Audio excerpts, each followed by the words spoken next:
You're listening to 91.7 FM, WSUW, in Whitewater, Wisconsin.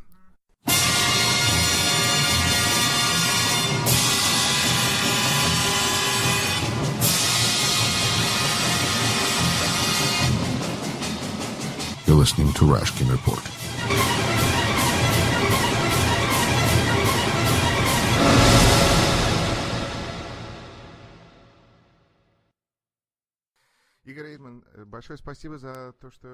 IGOR EIDMAN, thank you so much for joining us.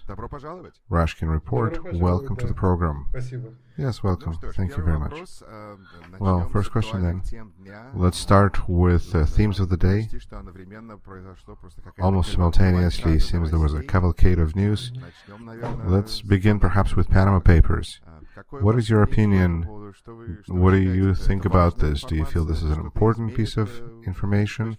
Will this change anything from the point of view of a person that observes what's going on in Kremlin and in Russia?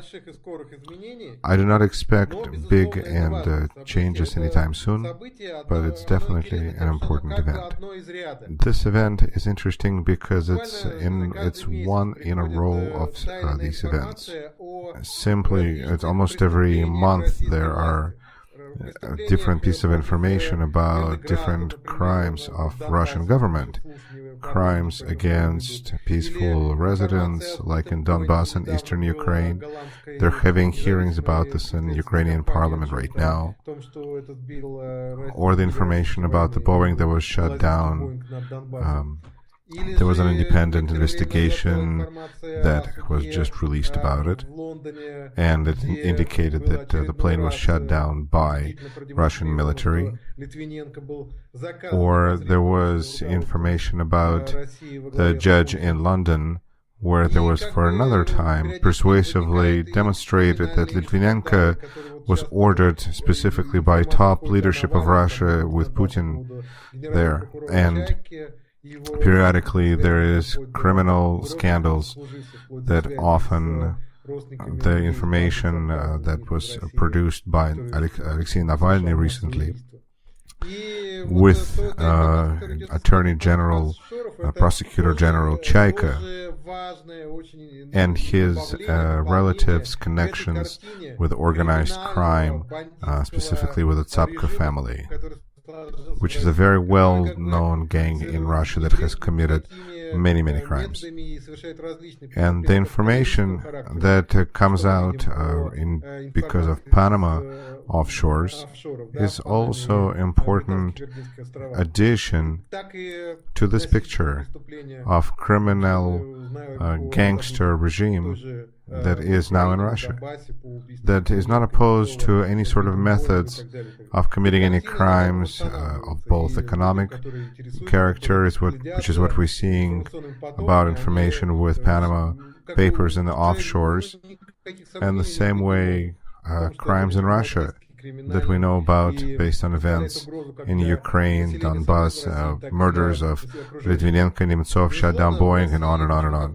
This picture is just built, and for those people that are curious and interested about information out of Russia, they can't have any doubts that this is a gangster regime and is as dangerous for people of Russia as it is for the surrounding world. Still, this will not lead to any big changes in Russia. And why?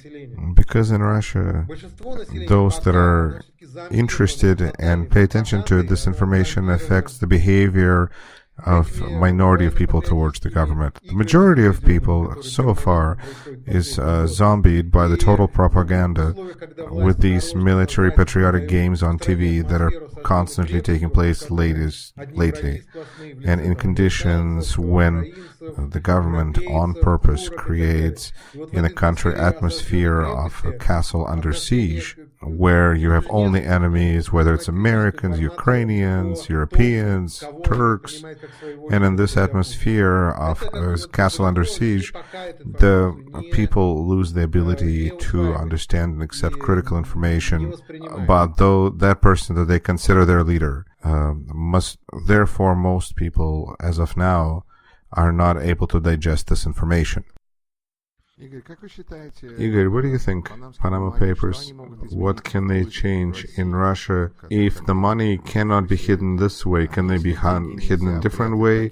Or what's going to occur?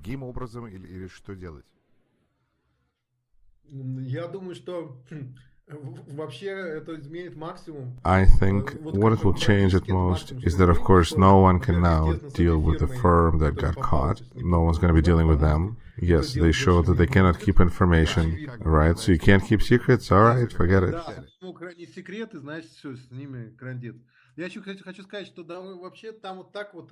But what I want to say is that best hidden money is actually not in Panama, but best hidden money is kept in Liechtenstein.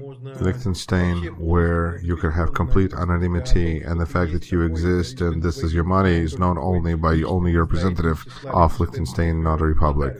And there, you can't find any ends. So the money is just going to go to a different store, so to say. Yeah, it's going to go to a different store. Do you think that the hope of Russian opposition, that those that question Kremlin's regime, do you think that they're hoping that these revelations with Panama Papers, that this will lead to some kind of additional Western sanctions and additional pressure of West on Russia? Or do you think they're hoping that the Russian people will awaken and say enough is enough, as occurred in Well, they're more likely hoping for the latter than the former, because for the Western politicians, this information in no way is, because they know that the criminal and corruption schemes that are being used by Russian government, they've known this for many years, and until Russia started to present a question of international threat to international security, which is just barely a few years ago, starting with annexation of Crimea. Up until that moment, the Western politicians closed their eyes to this and took it very much in stride, because there's a presumption that there is this banana republic that exists. Yes, people are stealing, but when this banana republic started to wave rockets at the neighbors and be a threat to international security and to the world, then they started moving and started finally, thank God, taking some action. But for them, this is not information, there's nothing new. But as far as people in Russia, nobody, of course, has any illusions that suddenly the people of Russia, like the people of Iceland, in a country with a huge democratic tradition, and really also the one that is ahead of the world, at the forefront when it comes to electronic democracy, and one of the most developed civil societies like Iceland, where people immediately responded to this information. Nobody is expecting this in Russia, but the opposition is believes in the saying that attack sharpens you, and so they're hoping that with additional information that there is appealing to that minority which rejects the corrupted terrorist regime that is in Russia. When this minority will grow gradually, and maybe in a situation of a crisis and external failures, this active minority will be enjoined by a growing number of people and will become majority. And then the regime is going to collapse because it will not be able to withstand such great pressure. If it comes awake from the constant propaganda stream and stops viewing this regime as the one that is the opposition to the whole world, and the one that defends against the evil enemies who are from all sides are trying to attack Russia. And that's the very picture that the Russian propaganda is giving to the people. That people will finally wake up and realize that this regime is not needed by anyone except the regime itself, and that it is not only a threat to the rest of the world, but it is also a threat to the people of Russia that are being exploited and are being taking resources away from through budget, and as taxpayers they're being abused, and all the money is not then the stolen money is being put in offshore accounts. So people are hoping that this process will lead to some final results, to positive results. So, as they say in English, you never know which straw is going to break the camel's back. Yes, and gradually, when the straws will be lots on a camel's back, then at some point, the regime is going to give a crack. And then, of course, even already now, there's a certain signs that the situation is possibly beginning to change. There were recently information from Levada Center, sociological survey that showed that the number of people who trust Putin has decreased by 10% over the last year. So, of course, it's still the majority of people, but there's a certain dynamic that's going backwards and falling numbers, and the situation is starting to slowly but surely to come to the one that was there before the Crimean adventure. And there will be a moment when the powers will experience serious struggles, especially in Moscow. Remember the white ribbon revolution and the white ribbon protests of 2011, 2012? They were quite massive, and they were connected with just honest elections. No. Not just honest elections, they were also connected with corruption, no less than honest election. And one of the main initiators of all of these actions was Alexei Navalny, who made a name for himself on publicizing corruption that exists in Russia. And then only there was a theme that was included into this of election fraud. But one fits the other very well, because the people who are interested with corruption in politics, it's the same people who conduct fraudulent elections, so it all kind of connected together.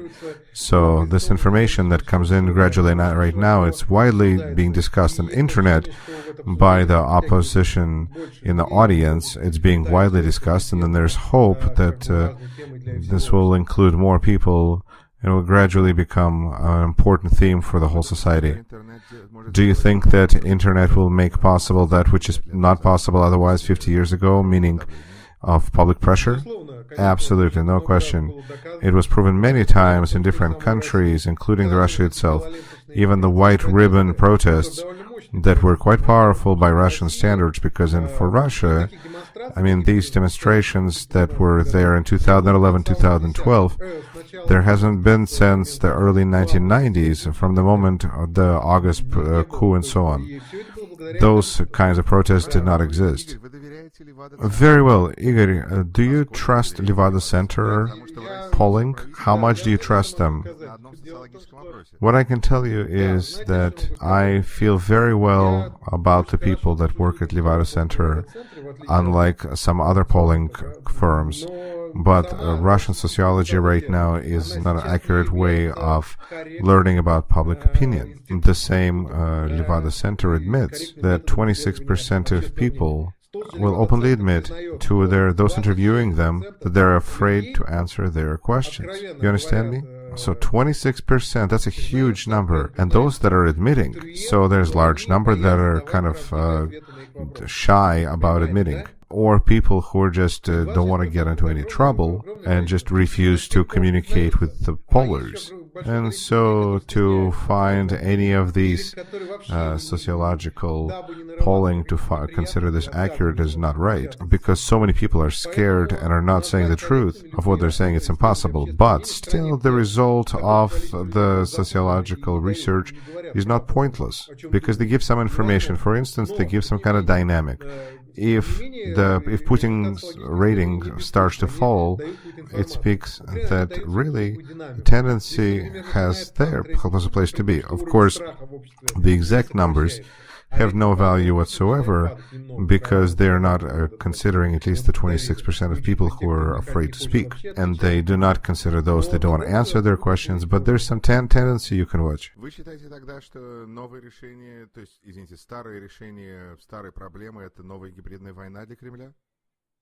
Возможно, да, к сожалению, да, потому что Кремль может ответить. Do you think that the new solution or the old solution to the old problem for Kremlin is another hybrid war? Quite possibly, unfortunately, yes, because Kremlin can distract attention. I wrote this one of my columns for Deutsche Welle, tragic spiral. because finding problems of economic problems, Kremlin has no other way to distract the population than with a new war, and new war creates new economic problems, and so step by step everything moves towards a catastrophe. So what can Kremlin do? They only have for bread and shows, and they're running out of bread. They have no bread. The crisis continues, and there's no such a drastic change right now in the rate of exchange for rubles, so that's good. And there is no perspective, there's no possibility that the crisis is going to end anytime soon. But some gladiator shows, gladiator fights, like there were during the Roman Empire, the emperor had to, for the plebs, the emperor had to create these shows and provide bread to distract their attention. Approximately the same thing is happening here. There was the Syrian escapade. There was a television war purely to distract attention. What will be next is unclear, especially considering the limit of economic means, and there's a certain limit reached with the patient of the West. If there will be a new aggressive war and attack and further invasion of Ukraine through Kharkiv or Mariupol, or a quick attack on Belarus, then I think that the West's response will be much more serious. Which is something that, of course, Putin is afraid of. What about Nagorno-Karabakh? It seems like that's already a hybrid war. On the other hand, this is a conflict that doesn't interest West too much because both countries are Russia's clients. Well, Armenia much more so than Azerbaijan is Russia's client, although Russia sells weapons to both. But no question that... But here's this moment. Nagorno-Karabakh, by the way, doesn't interest Russians very much either, because these near Caucasus sort-outs doesn't interest them as much as Ukraine. But of course, they can make a war out of anything, this PR war. But of course, if they are to participate in this war, they're going to participate on the side of Armenia.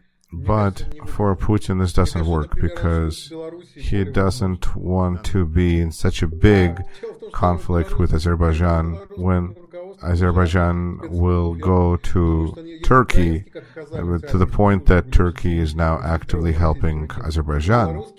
I don't think Putin will go for that. It doesn't make any sense for him. It's not winning for him. So suddenly to create a conflict with Azerbaijan, I don't think that's profitable for him. But the conflict with Belarus is much more likely. Really? Yes, because Belarus leadership, as we know, Ukrainian secret service and army were very much infiltrated with Russian agents. And considering that, then consider that Belarus secret services are even as much as so. And so I think that Russia could certainly do a little palace coup and knock off Lukashenko. I think that Russia is totally capable of creating an annexation of Belarus. And there's this another moment, because Lukashenko is compromised no less than Putin, and West will have a very hard time fighting for him, because he is, a gangster as well, with kidnappings of people, murders of opposition, many things that happened there. So he used to be the last dictator of Europe until he became one before last. Yeah, it turned out now he's one before last, because there's Putin. Igor, what do you think? This constant fight against the fifth column, so-called, the opposition, the disagreeable, or intelligentsia, those that ask questions and disagree with what they see with the politic of Kremlin and Putin, do you think that this is a constant fight, or can this become a separate new war? I've been writing about this because external wars require very serious financial resources, but internal campaigns against enemies of the people is much more cost-effective. And Stalin, who was also very cowardly, Of course, with Hitler he had no way out, but otherwise he preferred to do internal wars with his own people. And so whether Putin will decide to do the same thing, of course, theoretically, in Russia it's clear that many would like this. You can tell this feeling. I was just recently in Vilnius at the Forum of Free Russia, Svobodная Россия, that was set up by Garry Kasparov, Ilya Ponomaryov, and others, well-known people. There was a lot of immigrants and also Russian opposition as well. What kind of dirt was poured on us later on by the Russian TV and shown like we were enemies of the public, that we are asking for occupation of Russia, and we're asking for American occupation of Russia. And from that, it's just one step until show trials and Trotskiev and Zinoviev, who are trying to give away supposedly Sakhalin to Japan and Karelia to Finland. That's just one more step, but that step hasn't been taken yet. But it can be. Theoretically, it's very possible. It all depends on the will of Putin. If he'll get up on the wrong foot and decide, you know what, in the morning, decide that I'm sick of this, I need a good show trial. And there will be a show trial, and all the KGB and they will line up and create something quickly, nice, loud court trial. Question, I guess, becomes, what do you think Putin really wants? Putin wants to rule until the end of his days. He wants to be really cool. So, like in a fairy tale about Pushkin's fairy tale about the old man and the goldfish, and how the old woman, her appetite grows. Americans might not understand this fairy tale. But the old woman wanted to be the queen of all seas, and so that Obama himself would be her servant. Of course, he may be a fool, but he's not completely crazy. And so Putin doesn't want to have complete extreme actions that are connected with like a world war or something like that, or being opposed to NATO. He knows that Russia has no chance in this kind of altercation, and so he wants to achieve this effect through these hybrid wars, through this information war, that Russia is now very active in Europe by creating cracks in European elites, to be a kind of a counterweight to America, through some local wars and local military interventions along the Russian border.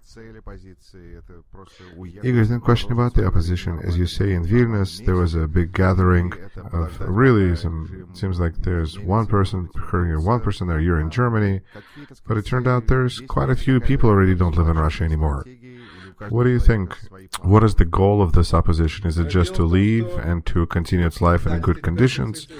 Or is it to wait until the regime changes and maybe to come back? What do you think are the goals? Is there some united strategy, or does every one person has their plans? Well, you see, the thing is that every person has their own plans, but there's different kinds of immigrations. There's people who just leave Russia for better life and for more free lives. That's not opposition. Those are just voting with your feet. That's normal. But there are political active people, and there's quite a few of them, people who are politically engaged, who continue to fight against Putin's regime and the opposition activity outside of the country. And they were, of course, gathering right now in Vilnius. Out of well-known people, there's Garry Kasparov, Ilya Ponomaryov, Artemy Troitsky, and others. I'm trying to remember who was in Vilnius. Evgeny Kiselyov was there, who was a former host of NTV. There were many people who were less well-known. I don't want to call everyone by names, but they were out of different places, including Malta. And I'm not even talking about Czech Republic, Germany, France. Which of these groups do you consider yourself? Oh, I'm definitely among those who are doing politics. And are you hoping to be able to return at some point to Russia? No question. No question. I hope that it will occur. Very well. Okay, continuing looking at the news. National Guard has been, at least there was an announcement. Do you think this will seriously occur, or just a kind of information that needs to scare or intimidate people? Oh no, as far as I can tell, the decision has been made. It's a fact. It will be created, yes. Different question is, how much will it change anything?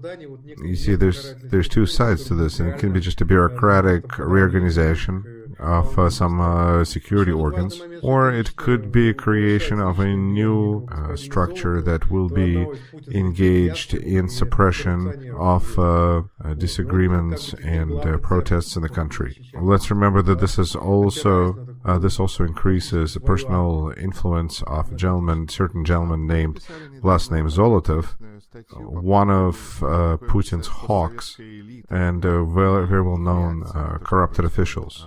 And he's going to be in charge of this organization that's going to be protecting Putin's power. And he's essentially building his own army. You written recently this interesting column about what is this post-Soviet elites and their reaction to what is happening. Could you describe, because I think for many it would be interesting to understand, what is Russian elites? Well, elites, let's first determine the terms. When I say elites, I'm a sociologist, I mean sociological definition. It's elites, when you say ruling elites, I mean people who have the highest position of power in the country. Or when I talk about the status elites, those who have the highest positions of social status, which also means power, material power, and prestige, and so on. So there's the ruling elites. They're ruling elites everywhere. In Russia, yes, it's a very specific kind of elites due to its genesis. The genesis was such that parts that make it up are Soviet bureaucracy, the former that kept. Perhaps the members of the Politburo stopped ruling the country, but such as a social part of society, I'm not going to use Marxist use of the term, but I think it's pretty clear. Mikhail Vaslinsky used to call nomenclature the rotting ruling class, the new class. So this new class of the ruling, the Soviet elite kept the power.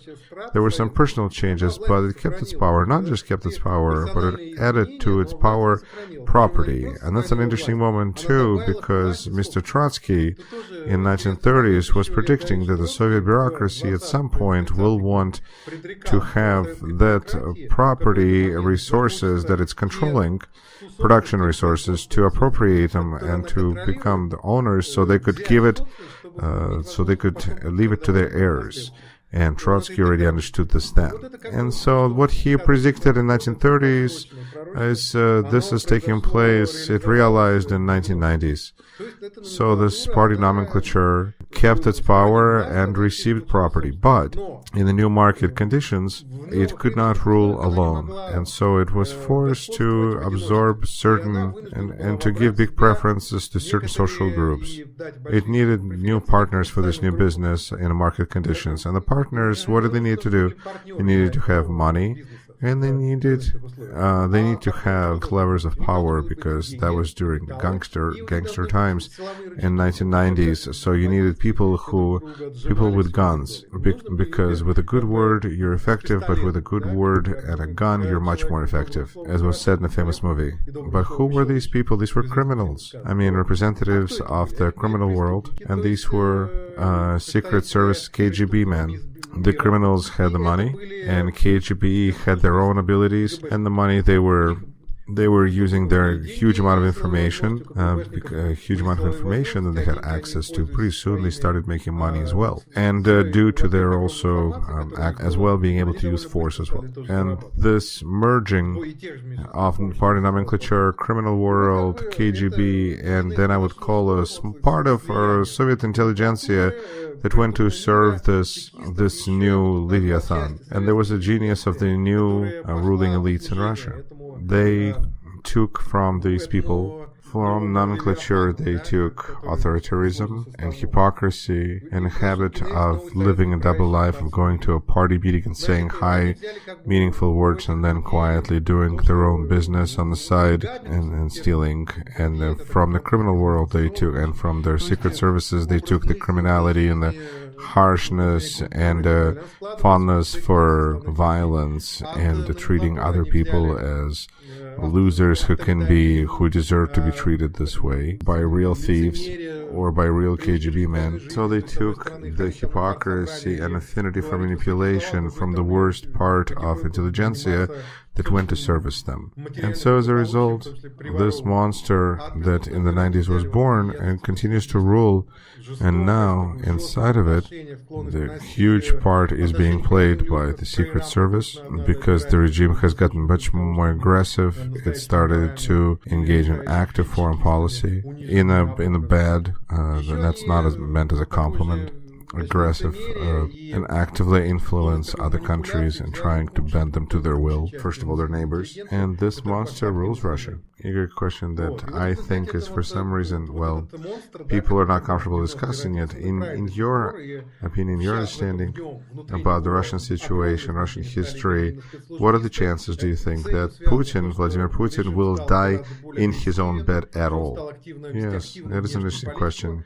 It's impossible to predict this because history, as a theoretician, I will say that history, a huge role in history is played by accidents. And Marxists did not give it enough value to this because of their economic determinism theory. They thought that everything is predetermined by economic processes, but in reality, huge role is played by accident, and no one can predict these accidents. For instance, Stalin was a bloody dictator and monster, and still he ruled for 30 years, and really except for the 1920s, since 1929, maybe 1930, really nobody was protesting him, and he died in his own bed. So anything's possible. The same Hitler, for instance, if you think about it, his life was saved several times from assassination, well, actually several times, by accident. He could have been shot during the Kristallnacht, or there was explosion when he was leader of Germany, constantly before he became Führer, and the veterans would gather together for the beer putsch, and somebody put down a bomb, and Hitler just was late to the meeting, and so there was an explosion, people died, fascists, but Hitler survived. So anything can happen. So you can't predict these things in history because accidents play a huge role. But what I can say, of course, he is risking more than a democratic leader. He is risking more.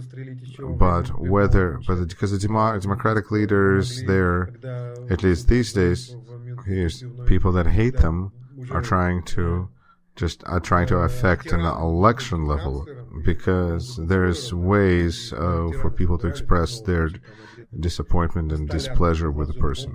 And in Russia, considering that now even Stalin is being remembered by some, or being thought of some warm ways and unclear hope, how do you think Russians will remember Putin? Everything depends on how much time will pass. I'm sure that in 100 years, the same Stalin, no one except for those who are like crazy cult people, is not going to remember with a good word. And now it's a reaction. Following every revolution, there's a reaction, and this reaction time is not forever either. Because if we look at the development of history, not in short trends but long trends, not how situation changes about every 20, 30 years, but how the situation changes every 100 years, we'll see that all areas of life there's a progress. And without a question, this progress cannot pass Russia. And Stalin won't be any hero there. Stalin will be there as a monster. Putin will be, in Russian history, if nothing will happen, he will be appearing like a cruel, greedy demagogue who captured power and ruled Russia for a sufficiently long period. Stalin will be seen as a maniac and a mass murderer worse than Putin. Putin is just a disgusting demagogue. Like, in Latin America right now, they remember such Argentinian or Uruguay or Brazilian dictators, military dictators, something like that. Cruel and corruptionist, but not as dangerous as a mass murderer. Well, if he doesn't do anything worse, I hope. Let's be optimistic. Let's be optimistic. Although this optimism can be naive, because he can do a lot of things yet. I understand that the opposition, democratic opposition is not able to change the situation. At best, is what maybe Lev Schlossberg is hoping for. Opposition will be able to get some seats in Congress and Duma, and will be able to say some things that somebody might be able to hear. But what about nationalist opposition and people such as Girkin? Do you think that they are able to change direction of the country and to press on Putin, and they can also have some, or do you feel that they really have no control, they have no real power? No, they're completely controlled, they are completely controlled by FSB. Russian nationalist opposition is completely infiltrated with Secret Service agents, and so they have no chance of pressing on anybody. Now there's Putin himself and his surrounding circle. If they continue to drift toward more nationalism, then Putin can use nationalists. Even recently, people like Prokhanov and Dugin were considered complete marginals and were viewed as village idiots, and now they are part of establishment. Ideologists. Yeah, ideologists. And not because they've won among some masses. No, it's because the power is drifting in their direction. And so if the drift will continue in this direction, then maybe crazy Girkin will come out, and who knows? Igor, what do you think about Chechnya? And naturally, you have a pretty direct connection because your cousin, Boris Nemtsov, and death on the bridge, and we want to come back to that. But what is your opinion of Chechnya and how it fits into Russia? There's kind of the feeling that it is Chechnya that has occupied Russia and not Russia that held on to Chechnya. Do you think Chechnya can leave Russia? And then, of course, we can have a conversation about the falling apart of Russia in general. No, Chechnya is not going anywhere. I mean, for now, it's totally doesn't make sense for it. Why leave away from a person that is feeding it? Because Russia sends a lot of money to Chechnya, and so Chechnya is not going to go. Now, I think that I feel that these conversations about Chechnya occupying Russia and Kadyrov having so much power is Kadyrov being a second Putin and the next Putin. It's exaggeration, and it actually even makes sense for Putin. It's the same way that Stalin in his time would transfer responsibility to his interior ministers and blame them, such as Yezhov and Yagoda, and blame them for his crimes. Now it makes sense for Putin to hold Kadyrov as such a person that can be used as, it can be like a Cerberus dog that you can blame. So he's kind of like Beria. Yeah, sure, like Beria, Kadyrov. But as in the case with Nemtsov, that's what happened. Because Kadyrov would never, because he doesn't care about Nemtsov, Kadyrov has his own enemies, and he got his own Yamadaev brothers, some kind of Chechen problems, but he doesn't really care about Russian politics. It's just that Putin was holding Kadyrov in his spot by just paying them the money through these budget. But to Putin, Nemtsov was a real bother, and I think it bothered Putin quite a bit personally that there's this Nemtsov who walks around Moscow in the middle of the day and is not afraid of anything and says horrible things about Putin and his regime. Overall, this person, Nemtsov, is a person that Putin knew personally. Even as I remember from Nemtsov's book, they've skied together. So this was a personal revenge, personal attack, a personal vendetta from Mr. Putin towards Nemtsov. And Kadyrov was maybe used as an executioner, but it's not Kadyrov's idea, and I don't know why some opposition politicians insist otherwise. So you think that Putin was the real person who ordered murder of Nemtsov? I think so, yes. It wasn't done as a present to Putin or anything like that. No, I don't know if Americans will understand. So there's another Russian fairy tale about a service bear, and the bear hit a person on the face to swat a fly and killed the person. And so Kadyrov doesn't look like a service bear who is going to, without receiving a direct order, to do these strange gifts to Putin. What if Putin wouldn't like this present? Why would this be needed? Because Kadyrov's not a moron. So to do this, he needed to receive a very direct instruction through some trusted person such as Surkov or Zolotov, something to the effect that Nemtsov bothers our boss. He doesn't understand how your people can put up with this whatever in Russia. And something like that was said either by Putin or one of his representatives. And of course there's this moment, because Kadyrov couldn't have done this by himself physically, because as you know, where Nemtsov was killed, the cameras on every step, and still there's no recording from those cameras. So that means that the Secret Service was covering up for this. And maybe these Chechens were even set up to be jailed later. It's unclear. You know how they do it in American gangster movies, that some kind of a sniper killed something and they blamed for some local Chechens or whatever. So details are unclear, but the common picture is such that except for Putin, such big murder, it had inevitably had such a big international response. Nobody in Russia would dare to order. And by the way, I said about this right away. I said this from the first day. I said this right away. Yeah, as I recall as well. And then perhaps, is this why, how do you explain the constant clearing of the bridge that occurs right now? The bridge where Nemtsov was killed? And the fact that the memory of Nemtsov is not being officially recognized in any way? Well, how can he be respected if he was enemy of course they're hypocrites, but not this much. But there was an example with Kirov, who was killed, and then they named the theater after him. Yuri, as a historian, not just a sociologist, but as a historian, I can tell you that, no matter how strange it is, but Stalin did not order the murder of Kirov, because there's many documents, and I've studied this because I was very interested in this theme, and I'm very interested in Stalin's repressions, and the murder of Kirov was most likely done, I would say 95% likelihood was made by this Nikolaev person, he was just hurt, jealous of his wife towards Kirov, and he wrote about this in his diaries.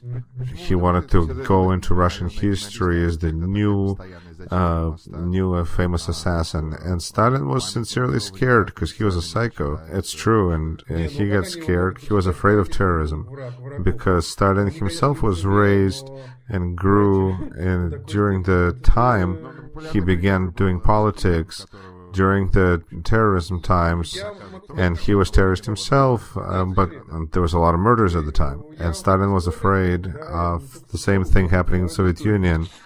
And Trotsky has this information that Kamenev and Zinoviev, who used to be with Stalin, and then when Stalin chased them away from power, they became friends with Trotsky and to create a new coalition. So they were telling him then that when they were with Stalin, they were discussing back then the question about how to kill him, but Stalin said, no, we're not going to kill him because because the young ones will become with revenge. So he was really afraid of terror. And after Mr. Kirov, he had this paranoidal shift, and which explains in a lot of ways 1937 and 1938 in Russia. That's my version of the events anyway. By the way, there's a lot of sense, but there are a lot of similarities between the murder of Kirov and the murder of Nemtsov. So what happened there when Kirov was killed? At first, the Secret Service, they understood, they knew that they had to create some kind of, because they couldn't have just one person shoot such a prominent member of communist leadership. So they were used to show trials and such, and so they used this reason they wanted to do some kind of a anti-communist coup. But Stalin clearly told them that look for the among Zinoviev. So in the case of Nemtsov, Putin did even better. Even before the murder, he pointed out to his security organs, he said that his opposition is preparing a sacrificial victim, that they will kill themselves and then they'll blame us for it. You can find it on the internet. And so the propaganda that was since Nemtsov's death was pointed at this. To blame all of this on Ukraine or opposition is that they killed themselves, and Nemtsov is a sacrificial victim But then somehow Chechens got into this. Maybe even an accident that they got arrested. Maybe this was FSB against Kadyrov mafia because they have their internal battles because they have different areas that they're covering. And so this whole story with a prepared in time sacrificial victim kind of disappeared because it turned out that Nemtsov wasn't killed by enemies of the people, but, as Kadyrov wrote in his Instagram, patriot of Russia, Mr. Zdayev and others. And so now they're actually trying to reanimate this enemies of the people, and they're periodically writing things in newspapers about this. I'm afraid that over some time the case against Dadayev will fall apart, and they'll bring back the idea of dump the whole responsibility on some enemies of Russia, some foreign agents, or who this way were trying to compromise Putin, and to create a sacrificial victim of which Putin announced beforehand, which was probably the official version of the development of the events before this confusion and this mess-up of caught Chechens who were caught and arrested for the murder. Igor, in all my negative opinion of Putin, I feel that the murder was a very smart move because such person really connected a lot of people together. He was a leader, he was a well-known person, he was charismatic. He was a real threat. Will there be future leaders? Are there current leaders? Who do you consider leader in Russia? Or do you feel that most of them are outside of Russia? What do you think? Is the field been cleared, or are there new growth? I think that the new leader who will play a serious role in the future of Russia has not come yet. Out of those that exist, I would of course call Navalny. Of course, many don't like him because he's got certain biography and views, and some consider him nationalist. Of course, he's not a nationalist, but still, there are certain sayings that some people don't like, that certain Democrats and liberals do not like. But overall, he's the most dangerous person. I do not doubt that. You write so many articles and columns, but it'd probably be turned a good book. Yes, I have several books already actually published in Russia, but now in Germany, in a very big publishing house, Heinen, in June will come out my big and interesting book. It's called Putin's System, and it's dedicated to different aspects of what's going on in today's Russia and the threat that Putin's system represents for the whole world and for the Western world specifically, and those crimes that have been committed by Russian government against the opposition and the economic questions. It's pretty interesting, and it's written in a very accessible way, and there's going to be a big number of copies printed. And I would be very interested if in America there was a publisher as well for this book. Let's hope. You can connect with my literary agent or with me. I don't know what's easier to do. Luckily, social nets make lots of things possible. Igor, thank you so much. Best to you. Thank you, Yuri. And let's hope in the future. Take care. Bye-bye. You're listening to 91.7 FM, WSUW, in Whitewater, Wisconsin.